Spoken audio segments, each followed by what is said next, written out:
Don't die of ignorance. ये दौर था 1950s का, जब पहली बार डीआर कॉन्गो के एक इंसान में एड्स करने वाली वायरस एचआईवी मिला था। वक्त और हालातों से आगे निकलने की कोशिश करने वाली ये दुनिया आने वाली महाप्रलय से बेखबर उद्योग और विज्ञापनों में लगी थी। अगले ही दशक में यूनाइटेड स्टेट ऑफ अमेरिका के कुछ गे मैन में ये वायरस पाई गई। तात्कालिक परिस्थिति के अनुसार इस बीमारी का नाम ग्रिड कर दिया गया। ग्रिड यानी gay related immunodeficiency disease.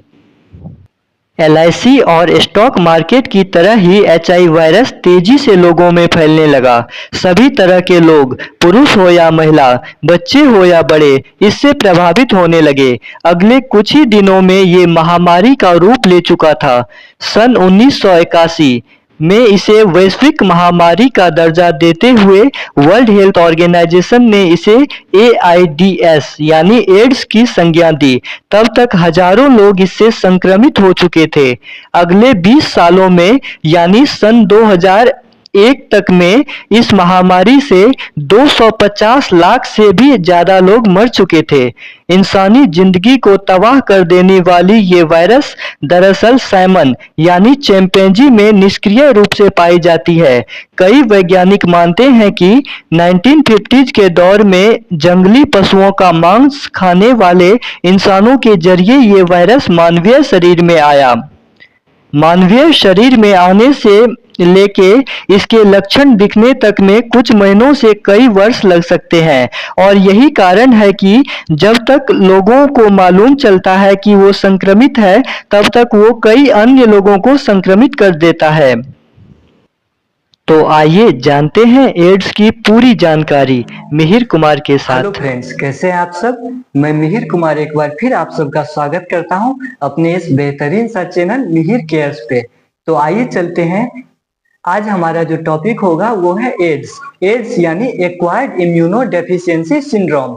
Acquired immuno deficiency syndrome, इसका मतलब क्या हुआ? इसका मतलब है एक्वायर्ड इम्यूनिटी की कमी से होने वाली वो सारी सिम्टम्स जिन्हें एक साथ सिंड्रोम कहते हैं। तो एक्वायर्ड इम्यूनिटी की कमी से होने वाली सारी सिम्टम्स को एक साथ हम लोग एड्स कहते हैं, यानी एक्वायर्ड इम्यूनो डेफिशिएंसी सिंड्रोम। अब बेसिकली होता क्या है कि हमें मालूम नहीं होता है ये एक्वायर्ड इम्यूनिटी क्या है। तो हम बात करेंगे अभी एक्वायर्ड इम्यूनिटी पे। आखिर क्या है एक्वायर्ड इम्यूनिटी? देखिए, जब बच्चा का बर्थ होता है, जन्म होता है, उसी समय से कुछ इम्यूनिटी हमारे बॉडी में प्रेजेंट होती है, और कुछ इम्यूनिटी मदर के मिल्क के जरिए हमारे बॉडी में एड होता जाता है, हमारे बॉडी में मिलता जाता है।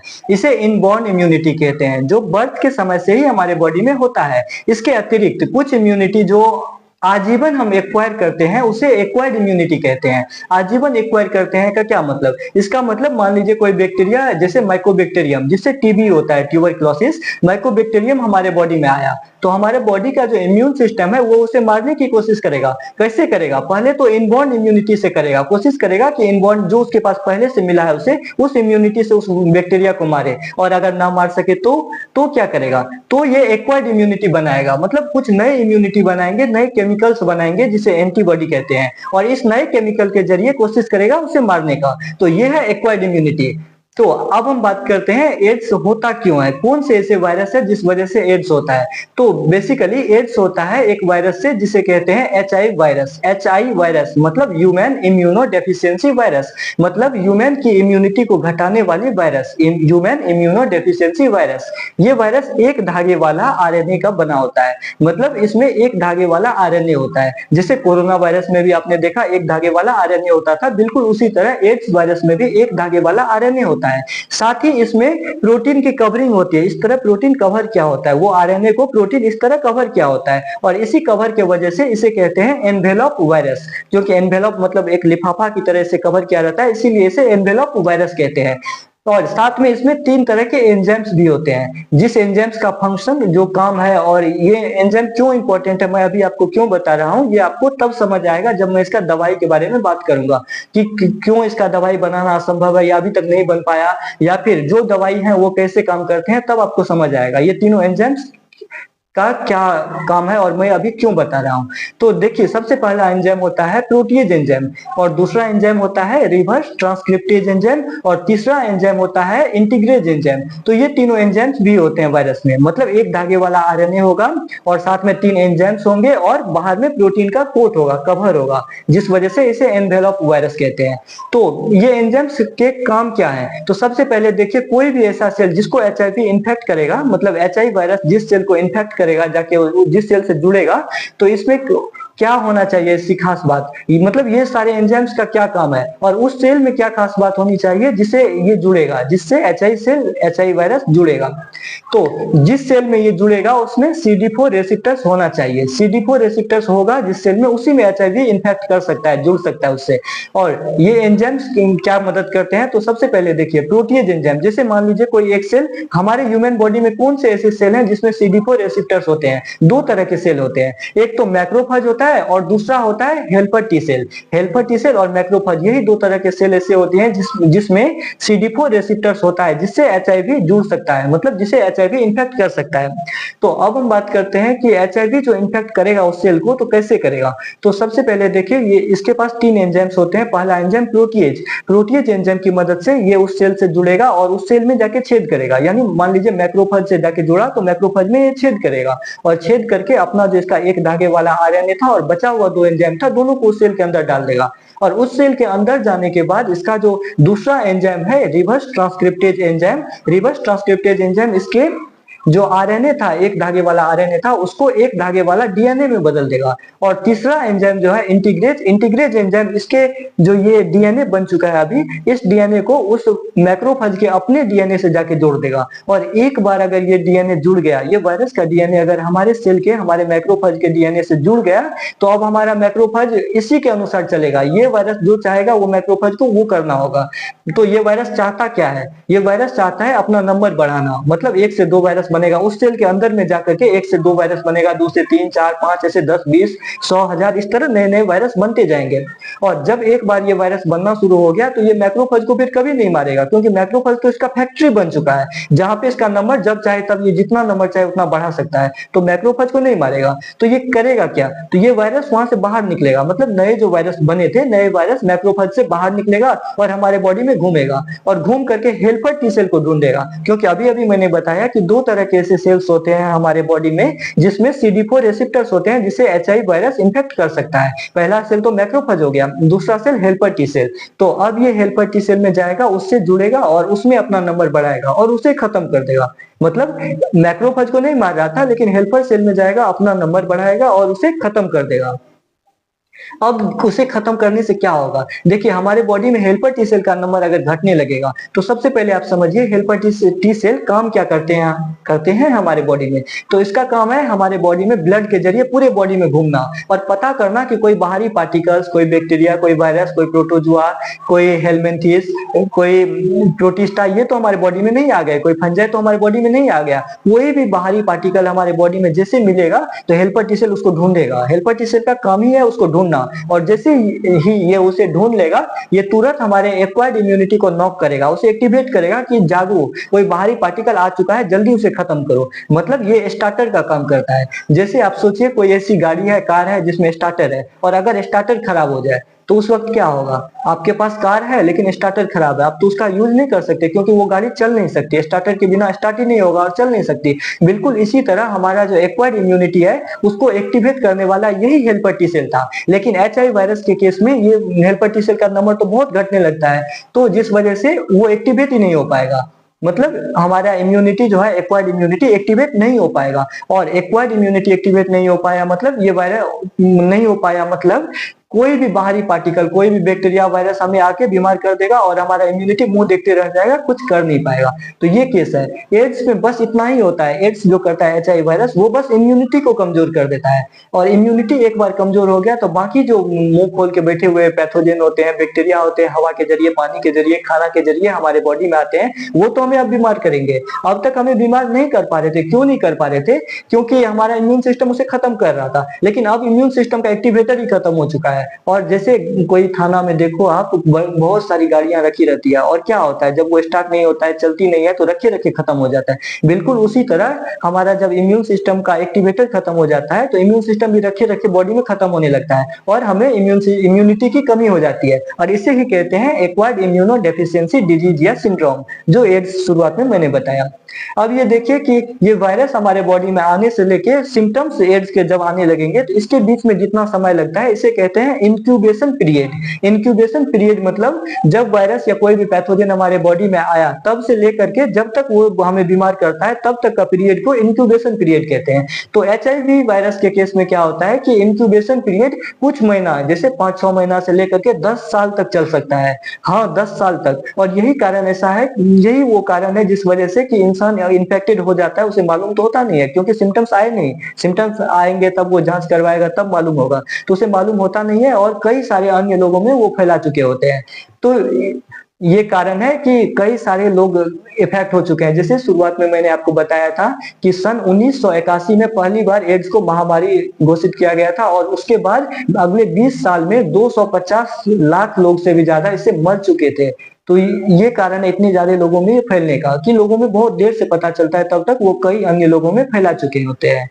तो अब हम बात करेंगे इसके सिम्टम्स क्या है, क्या कोई सिम्टम्स है। और उससे पहले हम देख लेते हैं कि क्योंकि जैसे अभी मैंने बताया कि इम्यूनिटी बहुत कमजोर हो जाएगी, तो ऐसी हालत में कोई भी पैथोजन जो हवा में है, जैसे माइकोबैक्टीरियम टीबी करता है, ट्यूबरक्लोसिस हमारे बॉडी में करता है। जनरली वो नहीं कर पाता है, क्योंकि हवा के जरिए तो आता है हमारे बॉडी में, हमें बीमार तो नहीं कर पाता। लेकिन अगर आपको या अगर किसी को एड्स है, तो उसकी इम्यूनिटी तो खत्म हो गई, तो उसे टीबी बहुत परेशान कर सकता है, बहुत भारी परेशान कर सकता है। इसके अतिरिक्त टॉक्सोप्लाज्मा शायद आपने सुना होगा, जो बिल्ली से इंसान में फैलता है। ये बीमारी बिल्ली में होता है और वो इंसान में फैलता है, टॉक्सोप्लाज्मा। और अगर नॉर्मली हमें कुछ बीमार नहीं कर पाता, लेकिन अगर किसी की इम्यूनिटी खत्म हो गई, जैसे एड्स के केस में, तो उस हालत में ये बीमारी करता है, जैसे गला में सूजन होगा, गला एकदम फूल सा जाएगा गला, और थोड़ा इधर उधर आप सिर नहीं घुमा सकते। साथ ही ये खाना खाने में प्रॉब्लम होगी, सांस लेने में प्रॉब्लम होगी, और अंततः मौत हो जाएगी आपकी।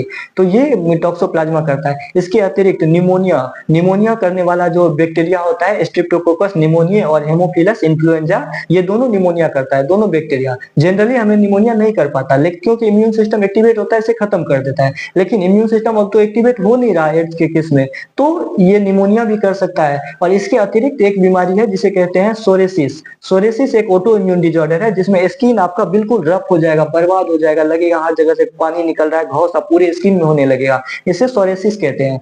तो सोरेसिस जनरली नहीं होता है या कम होता है लोगों को, लेकिन अगर इम्यूनिटी कमजोर हो गई तो सोरेसिस का चांस बढ़ जाता है। तो ये सारे ऐसे कंडीशंस हैं, ऐसे बीमारियां हैं जो मौका का फायदा उठाते हैं। जब आपकी इम्यूनिटी कमजोर हो गई, तब आपको बीमार करते हैं। तो ये मौका का फायदा उठाने वाले बीमारियों को कहते हैं अपॉर्चुनिस्टिक पैथोजन, मतलब वो पैथोजन जो मौका का फायदा उठा के आपको बीमार करते हैं।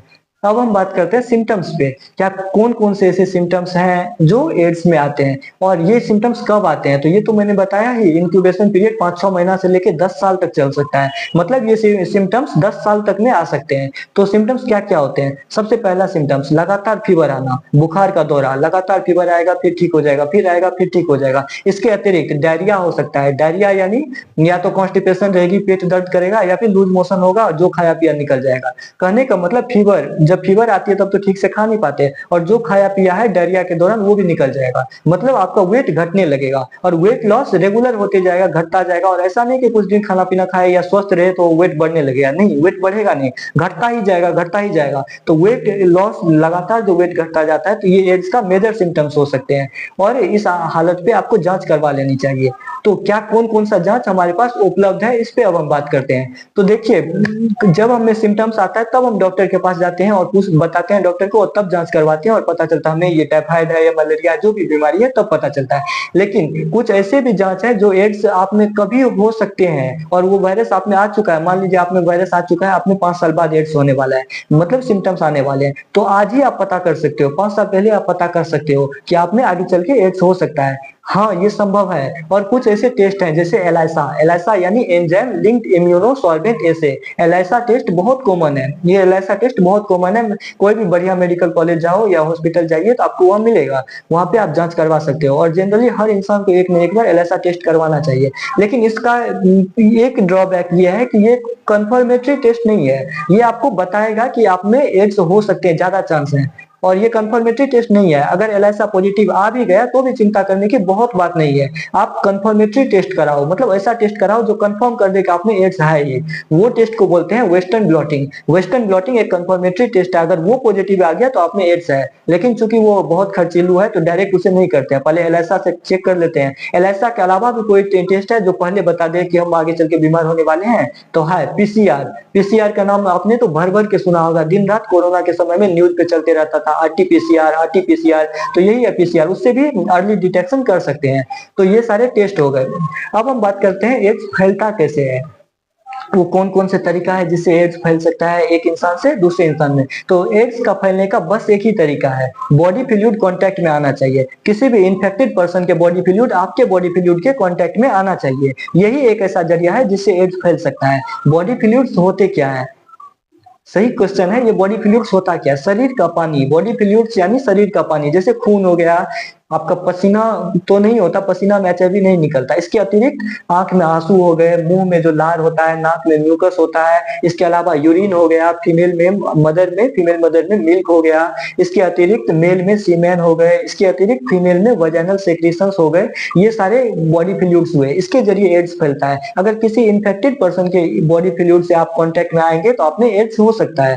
तो अब हम बात करेंगे कुछ ऐसे सस्पेक्टेड लोग जिन्हें रेगुलर चेकअप करवाते रहना चाहिए, और मतलब जिनमें एड्स फैलने का ज्यादा चांस होता है। तो ऐसे लोग जो भेन के अंदर में ड्रग्स लेते हैं, इंट्रावेनस ड्रग्स एब्यूजर उन्हें कहते हैं, जो भेन के अंदर में ड्रग्स लेते हैं।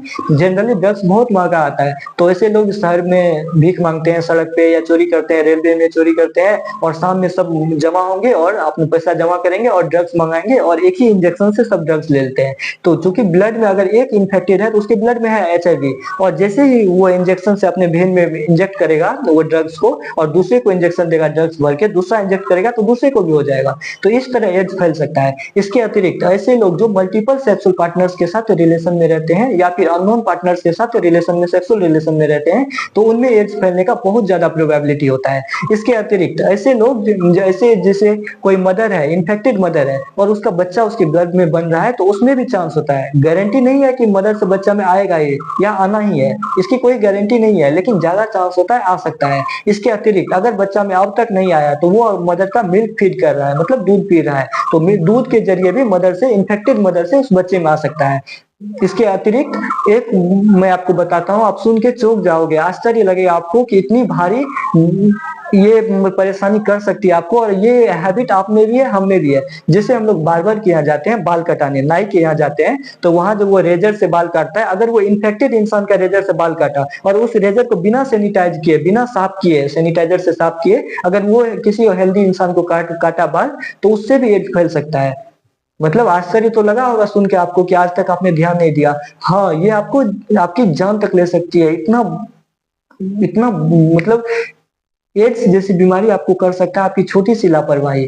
तो आप जब भी बार्बर के यहाँ जाएंगे बाल कटवाने, तो आप ये ध्यान रखिएगा कि वो उसे सैनिटाइज करता है कि नहीं, और उसे भी समझाइए कि सैनिटाइज करना है। और ये बहुत लीगल है कि उसे करना ही है। अगर नहीं करता, वो नहीं मानता है आपकी बात, तो आप पुलिस कंप्लेन कर सकते हो, इंस्टेंटली उस पर कार्रवाई शुरू होगी और उसे ऐसा करना होगा।